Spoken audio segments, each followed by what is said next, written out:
back. Would you raise your hands? Okay, so that okay, that's good.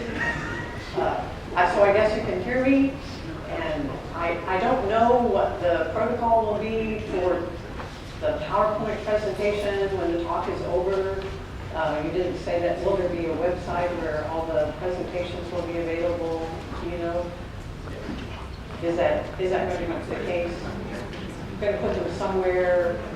Oh, okay, so they'll be available. So I'm going to go one step further than that.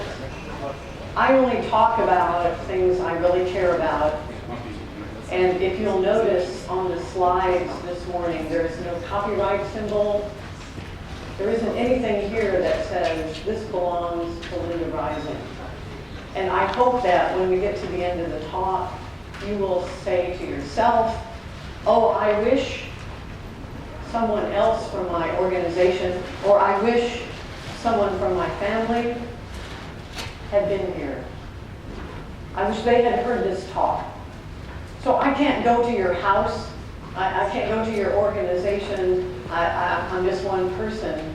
But I'm going to be happy to give you the PowerPoint, and then you can give the presentation.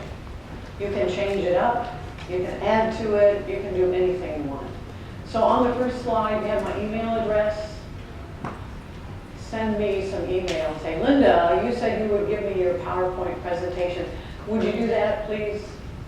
And I'll be happy for you to give the same presentation to someone who wasn't here today.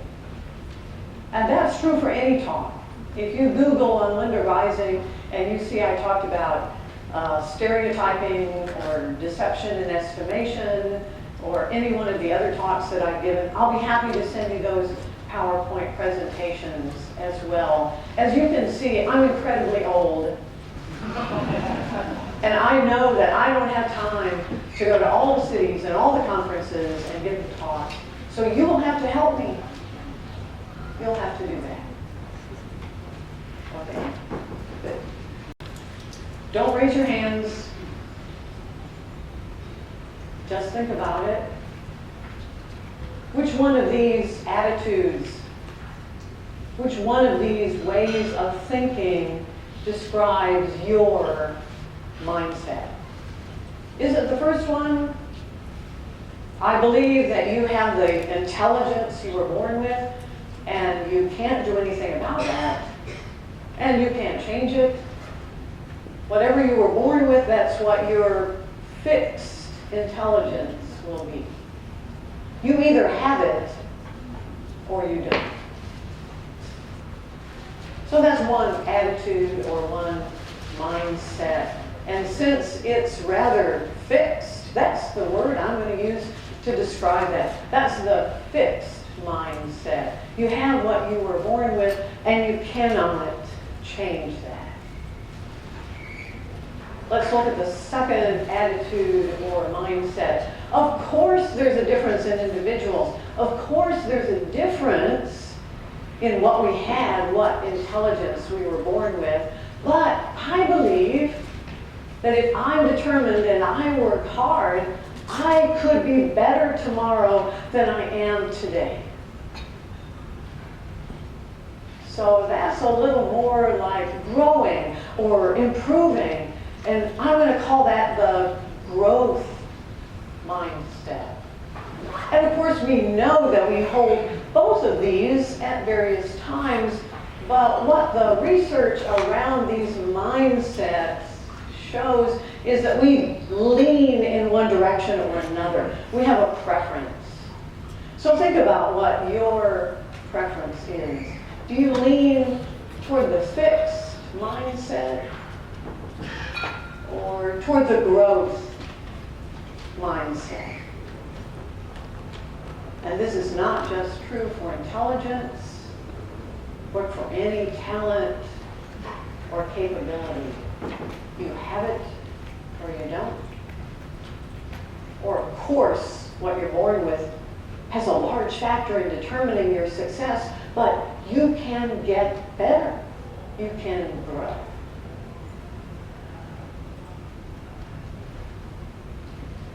I'm going to talk about a series of experiments In fact, that's mostly what I talk about these days, is what kinds of experiments people are doing.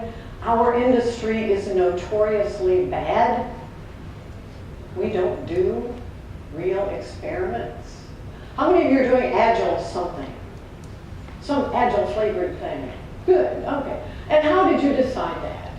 Did you look at all of the randomized, double-blind, controlled experiments that showed very clearly that Agile is better than whatever you were doing before? Did you look at all of those? Anybody? Well, at least you're honest. Because there aren't any. We don't do randomized, double-blind, controlled experiments. How do we decide to go Agile or whatever? How do we decide that? Well, how did you decide that? You don't know how you decided? You just said, oh, angels came in the night.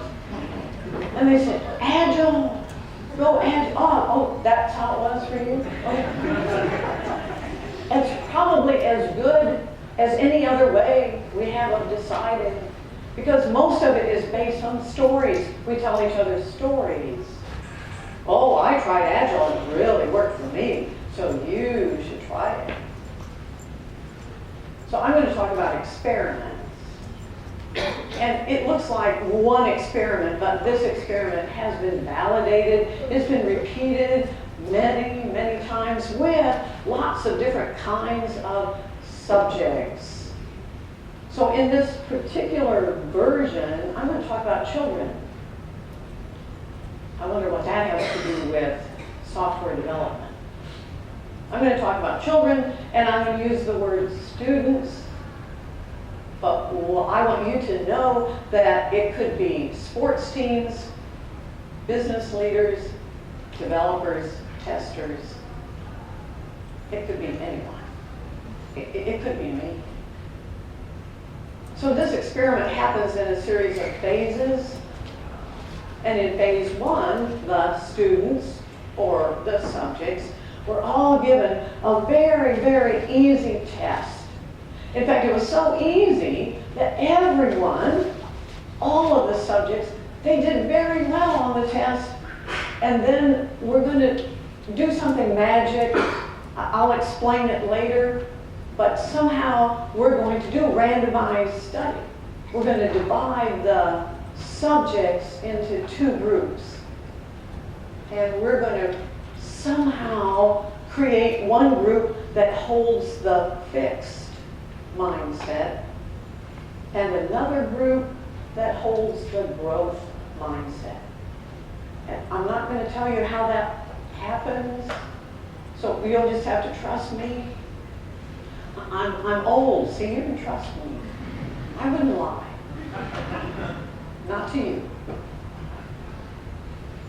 Now in phase two, we're going to ask these students a question.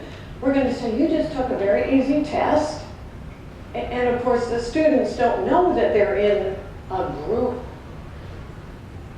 And the researchers said, what would you like to do now? Would you like to take a very difficult test? This is going to be so much harder than the one you took earlier.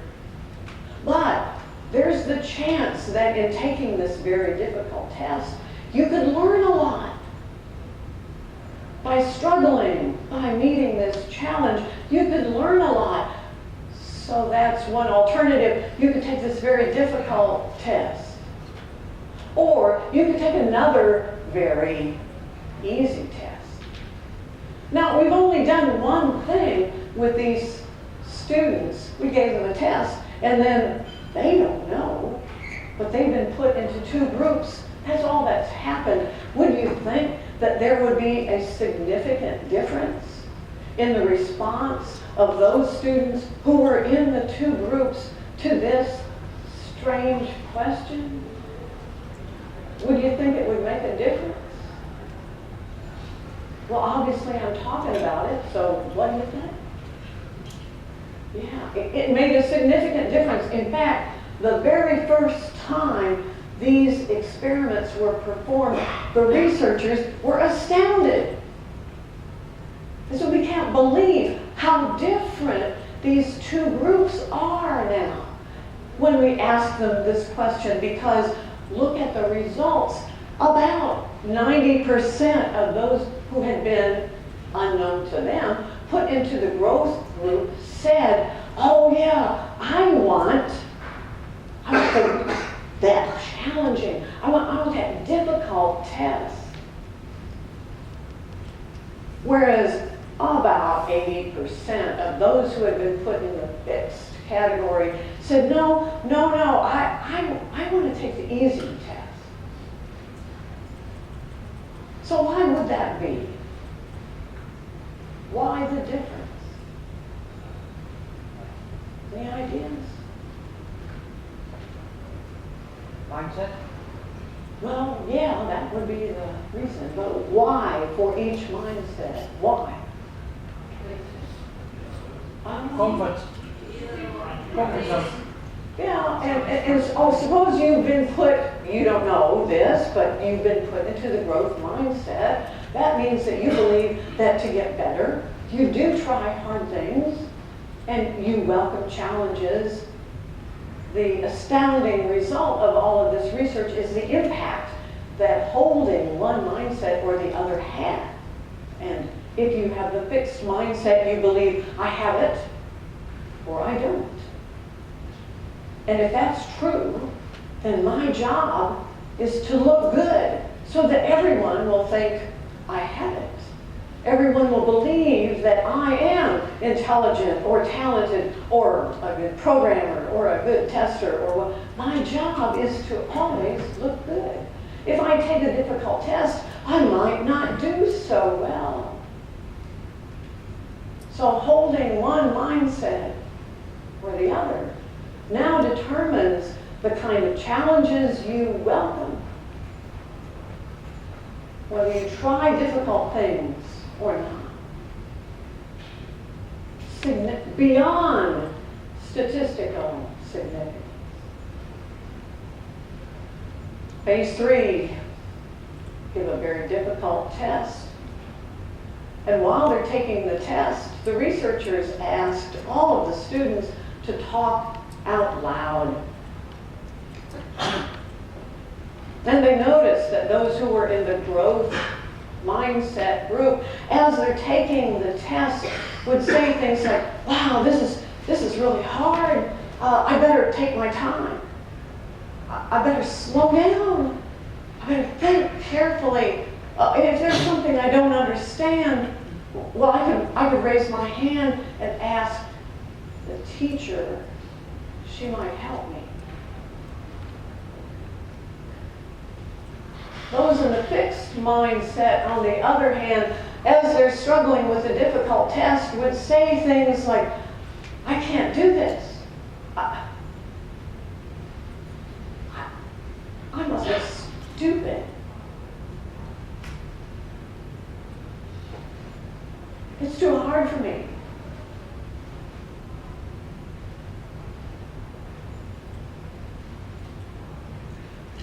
Phase 4, the test is over, and now we ask them another strange question. Would you like to look at the exams of others who took the same test? You have a choice. You can either see the exams of those who did much better, or you can see the exams of those who did not do as well as you did. Oh my goodness, what a difference.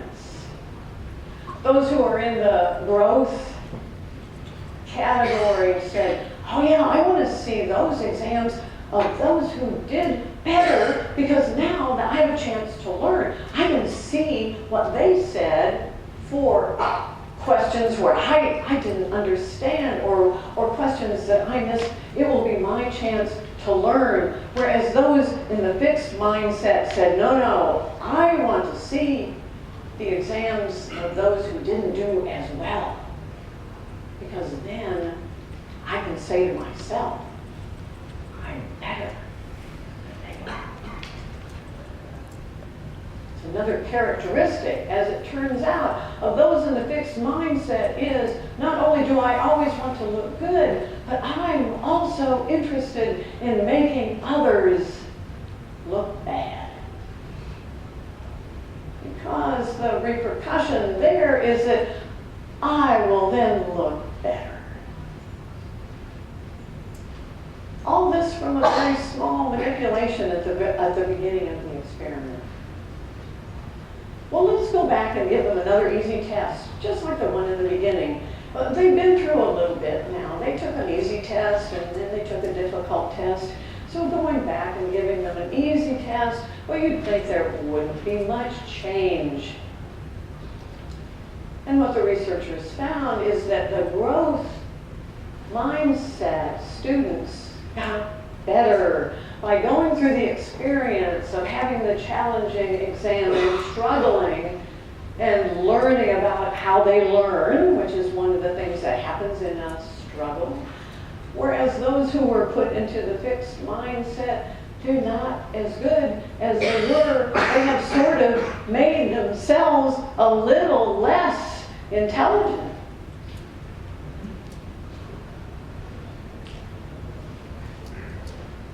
Page 6.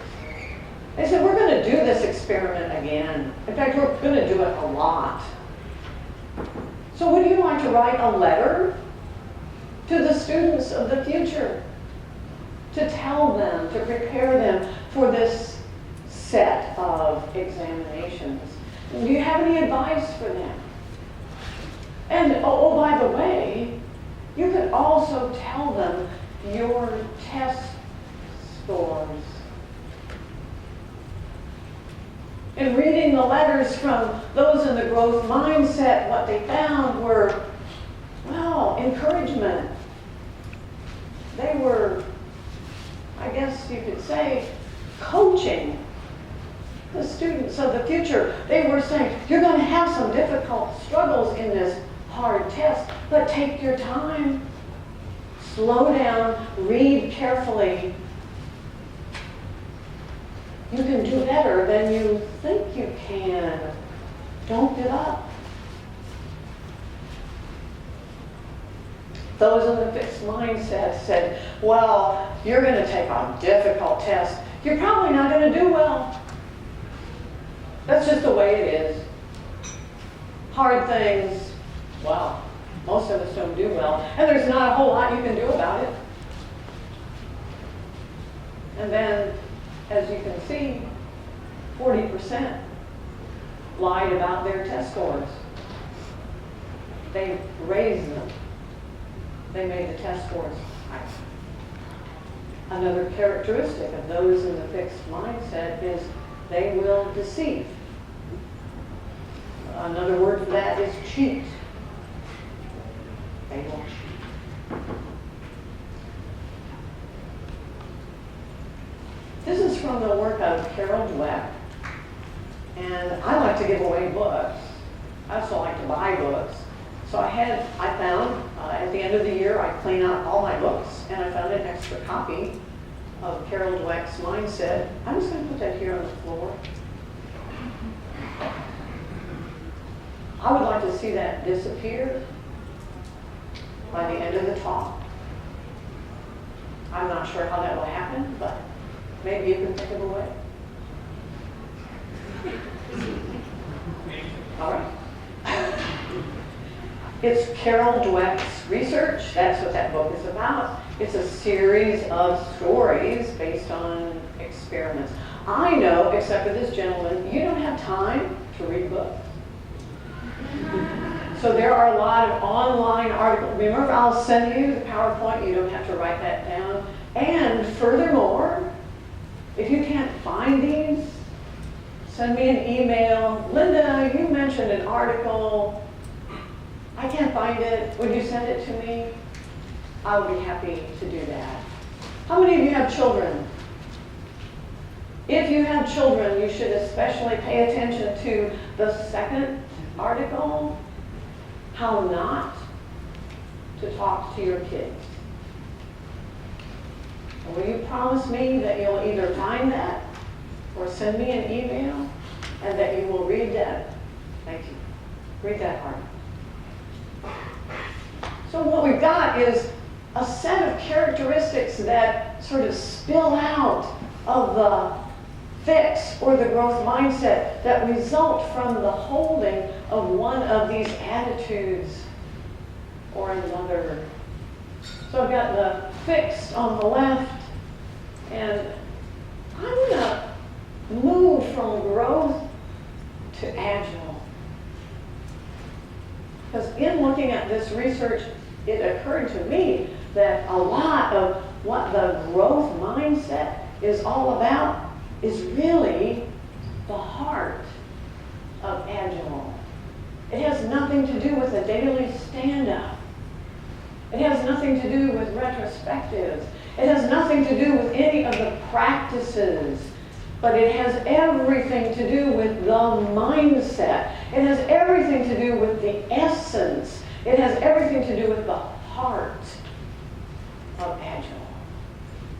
So now when I talk about Carol Dweck's research and how important it is, I tend to use Agile mindset instead of growth mindset. So let's compare the two. On the left, if you hold the fixed mindset, that means any talent, any ability, intelligence, there's nothing you can do about it. It's fixed like height. You have it or you don't. Well, what does the Agile mindset hold? It says you can grow it. It's like a muscle. If you work muscles, I don't know if you read, there's a bio, a short bio of me on my website, and I'm sure you didn't go out and have a look at it, but if you had, you would have noticed that I have a PhD in computer science. And if you had really looked carefully at my picture, you would have said, this woman must be at least 125 years old.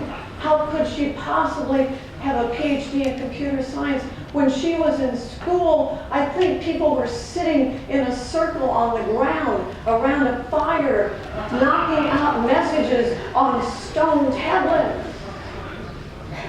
There wasn't any computer science when she was in school. How could she possibly have a PhD? Did you wonder that?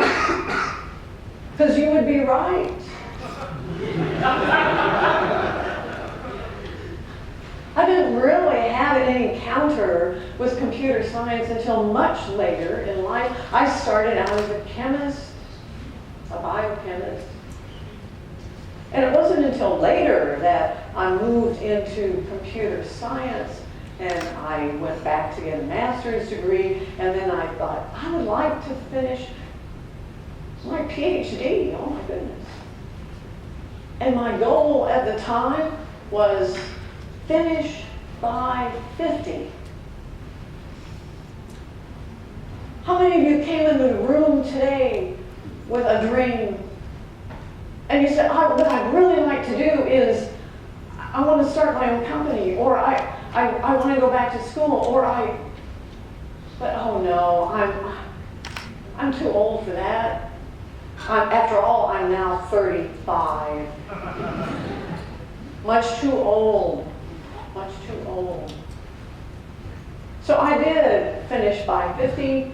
My defense was given about 1 month before my 50th birthday. And that was almost 24 years ago. Usually I get applause.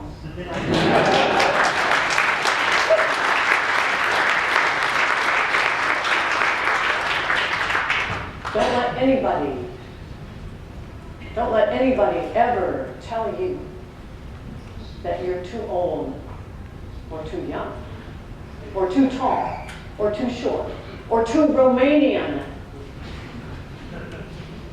to do what you want to do. The world needs your contribution.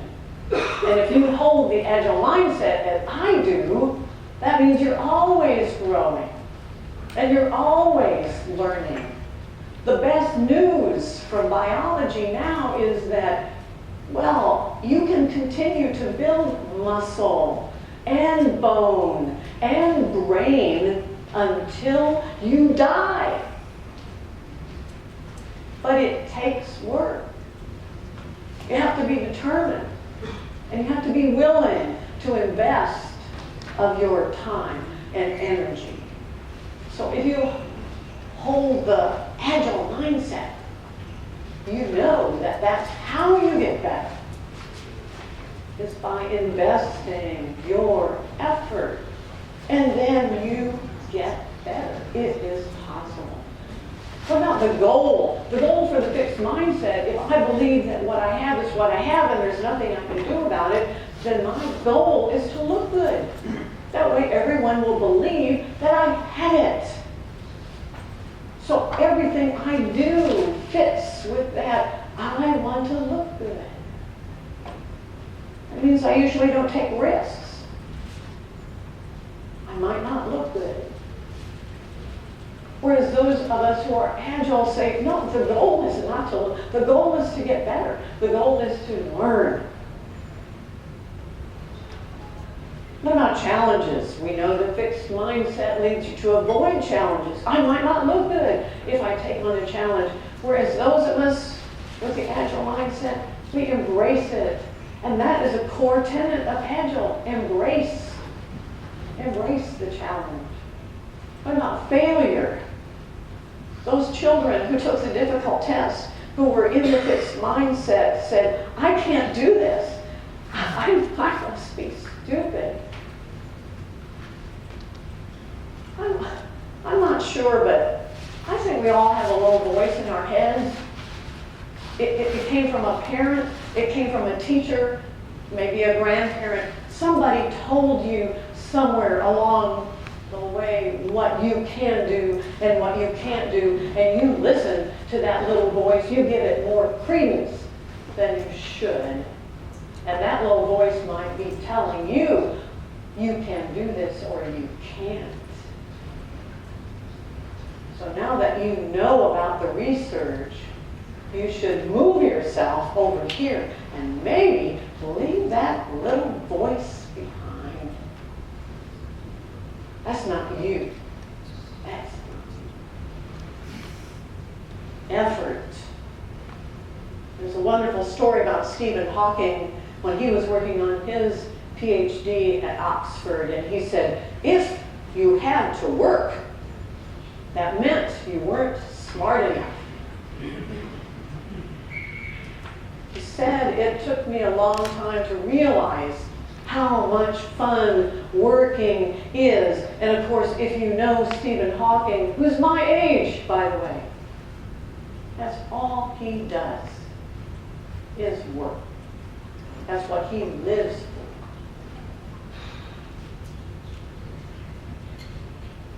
That's how we get better. The path to mastery is effort. And of course, if we have challenges, those who are in the fixed mindset usually give up. I guess I can't do it. I guess I must be stupid. I'll never figure this out. I'll give up. Whereas those of us on the other side say, well, I didn't do well there, but I'll get better tomorrow. If I work at it, I'll be better tomorrow. So an astounding amount of side effects from that very first pretty simple question I asked you at the beginning. The impact of that is profound. But what really got my attention, I go to so many conferences, I get asked all the time, why aren't there more women in IT? Now, this is Romania, so I think there are more women here, yes, very many. But in the US, well, not so many. And the answer I give to that question is, I have no idea. I don't know why there aren't any. I don't know why I'm here. I don't know why I stayed with it. I have no answer. And then I read the Mindset book. And now I think I understand. So let's talk about bright little girls. I know some of you say you have children. What happens when you have a bright little girl in your home? She is very intelligent, isn't she? Oh yeah. And she's also beautiful because she's Romanian or German or British or French. Yeah. And so you tell her, oh, you're so smart. You can do anything. Oh, you're so pretty. Oh, you're perfect. And in the beginning, when they first go to school, those bright little girls, they are perfect. Their communication skills are wonderful. They know exactly what the teacher wants. They always get straight A's. Perfect.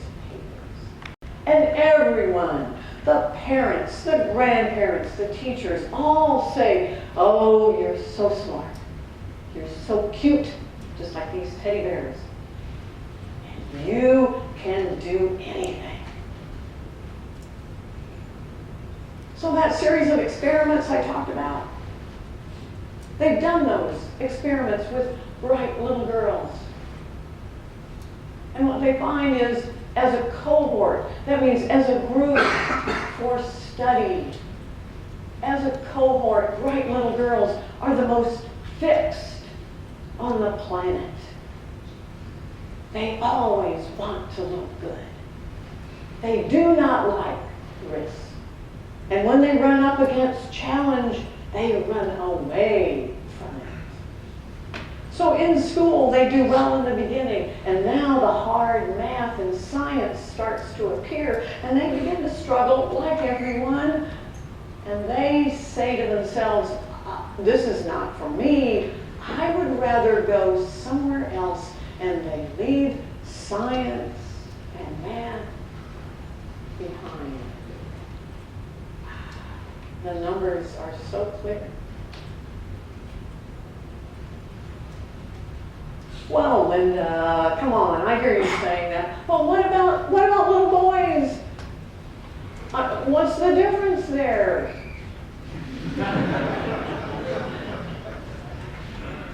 Oh, does this look like an Agile project to you?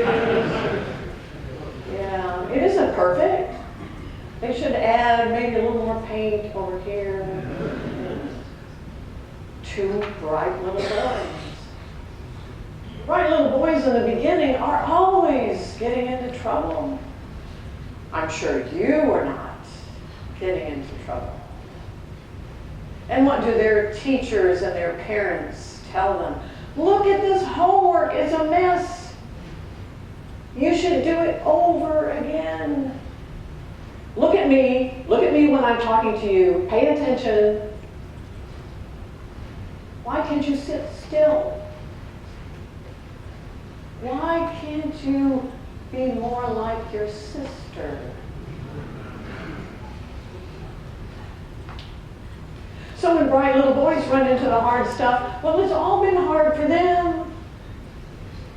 They know that it's about struggle and failure and getting into trouble. They know that. So when new stuff comes along that provides challenges, well, they don't run away because they're used to it. It's the way things are.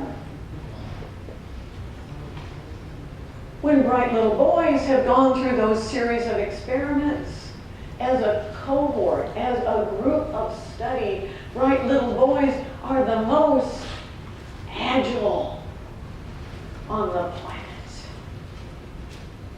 What a difference. What a difference. Bright little boys and bright little girls.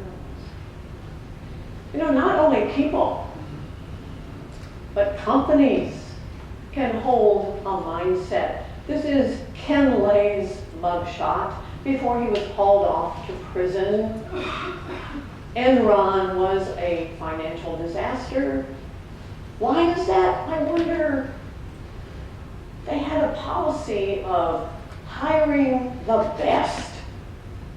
I always get nervous when I hear people talk about finding and hiring the best. How are you going to do that? How do you identify those who are the best. That to me just smacks of the fixed mindset. As though there were people who were the best. And as though we could identify them and label them appropriately as the best. And of course, if you do that, hire only the best, then you have to have some way of comparing them. And that goes on in organizations like Enron all the time, comparing who's better than the best. And what happened within Enron was the pressure was so great to look good. They all had the fixed mindset. And remember, one of the characteristics of the group of people with the fixed mindset is if you have to, in order to look good, you will make others look bad. And that includes sabotage. You'll bring down your own company for the sake of making your project look better, even if it means lying in the reports that you give to management. And they were all doing that. The process is called rank and yank. Continually comparing and then firing those who are not the best. So the pressure is enormous. It's an organization that concentrates only on looking good. I want to be the best. In contrast to my favorite example of an organization that says, we don't look for the best, we look for people who want to learn. We hire for, well, it's called attitude. This is Southwest Airlines, where it says, we are not a company of planes, we're a company of people. That's what makes us different. I wish they flew to Europe, but they don't. They have been studied intensively by a lot of business schools, and what they discovered, the secret is something called the Southwest spirit, the attitude. And when you look at the description of that spirit or attitude, you find it lines up exactly with the growth or agile mindset. They want people who want to learn. They want people who want challenge. They want people who are open to learning something new, to adding to the organization. They're about growing and learning. One reason for their success. So we can have organizations with a mindset. We can have teams with a mindset. We can have countries with a mindset. How many of you live in Romania? So just you, just shout it out. What's the mindset in Romania? Say fixed or agile.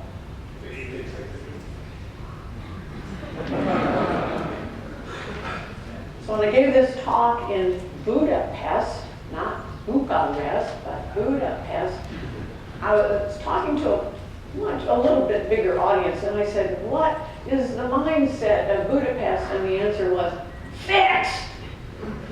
It's pretty amazing.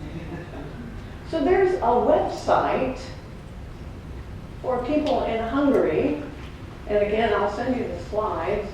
So they're working on changing the mindset of the country based on the work of Carol Dweck. They believe that because the country's mindset has such an impact on the mindset of the organizations and the people in it, that it would have a huge impact if somehow they could move them from fixed to agile. So I started out as a biochemist, I already said that, and I know many ways to kill rats. So we could do a little demo later if you want. So I'm always interested in research, but this especially attracted to me because of the white rats. This has to do with teaching want rats to run a maze. There were several experiments done by this research team in 1963, and again, I'll send you the paper if you'd like to have it. In the experiment, a researcher who was not with a group came in one morning, and he said, I have 2 groups of rats. One of them is brand new. This is a special kind of rat. This rat is so intelligent that I know it's going to make a significant difference in how we do our training.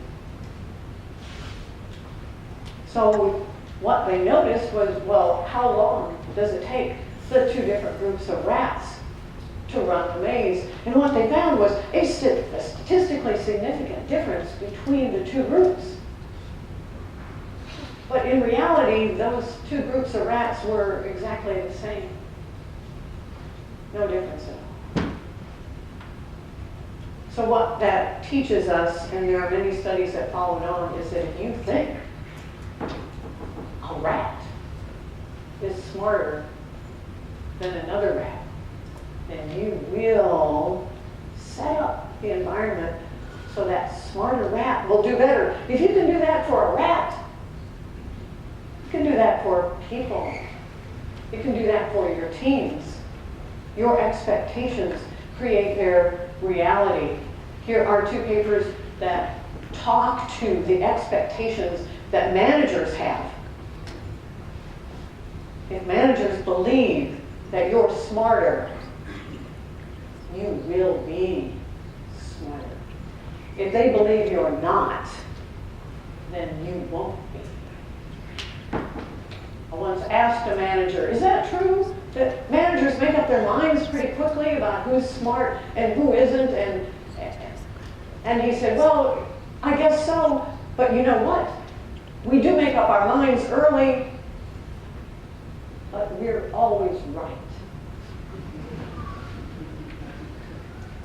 Of course you are. Of course you are. So we know this is how we start. This is the Agile mindset. Little steps. Fall down. Uh-oh, that's bad. Let's try it again. Fall down. Let's try it again. Fall down. We fall down a lot. And somewhere along the way, you'll have the slides, you can read it. We go to school, and in school they say, there is a right answer. It's your job to listen to me. I will tell you the right answer, and then you give it back to me on an exam, and we stop being agile, and we begin to lean toward the fixed mindset, which says, I want to be A+ 100. I want to be labeled as smart. I want to not fall down. I want to always look good. So the good news is you don't have to stay in one mindset or another. And so now I'm going to tell you what they did in that early phase of the experiment. How did they create the 2 groups? Remember, I said it was randomized. How did they do that? So the answer is very simple. Everyone took an easy test, and everyone did well. And so the researchers randomly assigned people to one group or another. And they went up to people in one group, let's say you're the fixed mindset, sorry. You'll be the fixed mindset. And they gave back their test and they said, here's your test. You did really well. You must be very smart. To the other group, here's your test. You did very well. You must have worked hard. That's it. So if that can make such an overpowering amount of difference, think about what we tell each other. And think about what we tell our children day after day after day. Oh, you're so smart. Oh, you can do it. Oh, you can't do it. And you push people into that fixed mindset. You don't have to be stupid. But there's a voice in your head that's put you in that box. Realize that just by hearing this talk, you now have a choice. Which do you want to be? Agile or fixed? You can do that. I know that that's a good question to ask all the time. Do I want to be agile about this, or do I want to be fixed? Just ask the question. You can't read this, and it's okay, because I'm going to send you the PowerPoint. Because the first time I gave the talk, I got so much email that said, Linda, what should I say to my child? Here's the answer. Linda, what should I say to my spouse or my girlfriend or my colleague? Linda, what should I say to myself? So some suggestions to begin, because Agile is all about this. And if we're going to be Agile, we have to learn this lesson. It is about failure. It's about learning from failure. One of my favorite websites is this last one, mentalinnovations.com. If you want to see an Agile organization, pictures of it, white papers about how they do everything, go there. It's all free and it's absolutely awesome. So I hope that it hasn't been too discouraging, has it? You're not too depressed already at the start? That would be a bad thing. And maybe you've learned something that can help you. And if you have children, please stop telling them, you are so smart. Tell them, oh, you must have worked hard. I can see you've been practicing. I see you're getting better because you're exerting so much effort. And say that to each other. Thanks for listening.